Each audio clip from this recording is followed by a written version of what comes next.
آداب ناظرین، میں محمد تجمل علی خان۔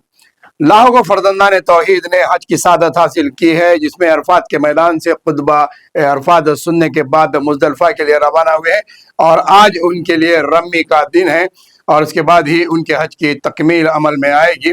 اس موقع پر خطبے سے خطاب کرتے ہوئے شیخ صالح بن حمید نے کہا ہے کہ وہ فلسطین کے حق میں دعا کی ہے، اور فلسطین پر جو بربریت ہو رہی ہے اس کو روکنے کے لیے انہوں نے دعا کی، اور انہیں جن پر ہم جو فلسطین پر حملہ کر رہے ہیں ان کے حق میں انہوں نے بد دعا دی ہے۔ تو وہیں پر انہوں نے خواتین اور بچوں پر ظلم کرنے والوں کو برباد کر دینے کی بھی دعا ذکر کیا ہے۔ تو وہیں پر رضا الہی کے لیے مسلمانوں کو اپنے خدمت کرتے ہوئے حقوق العباد ادا کرنے کی ضرورت پر زور دیا، اور اللہ کو راضی کرنے کے لیے اس کی اطاعت کریں۔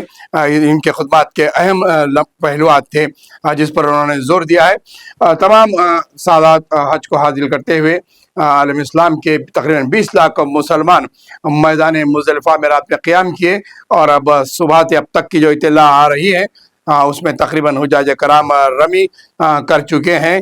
تو وہیں پر قربانی کی ادائیگی کے بعد طواف کر رہے ہیں، اور اپنا حلاق یعنی کہ بال نکالتے ہوئے حج کی تکمیل کر رہے ہیں۔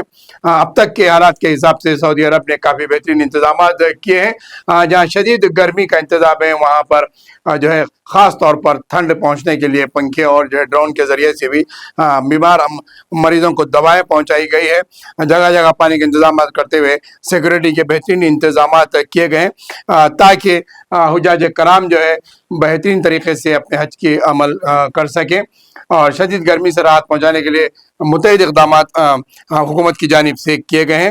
اور کل اور پرسوں 2 دن کے بعد جو ہے حجاج پورے اپنے وطن کو واپسی کے لیے رہیں گے۔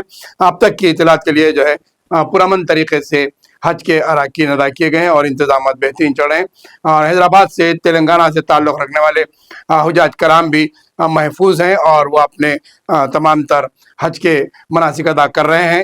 یہ اطلاعات حج کمیٹی کی جانب سے بھی دی جا رہی ہے کہ تلنگانہ کے جتنے بھی 6000 حجاج اور دیگر اضلاع کے ملا کر 9000 سے قریب جو حجاج تلنگانہ سے پہنچے ہیں، وہ اب تک بھی بحفاظت ہیں اور پورے اپنے ارکان ادا کر رہے ہیں۔ یہ اطلاعات حج کمیٹی کی جانب سے بھی دی جا رہی ہے۔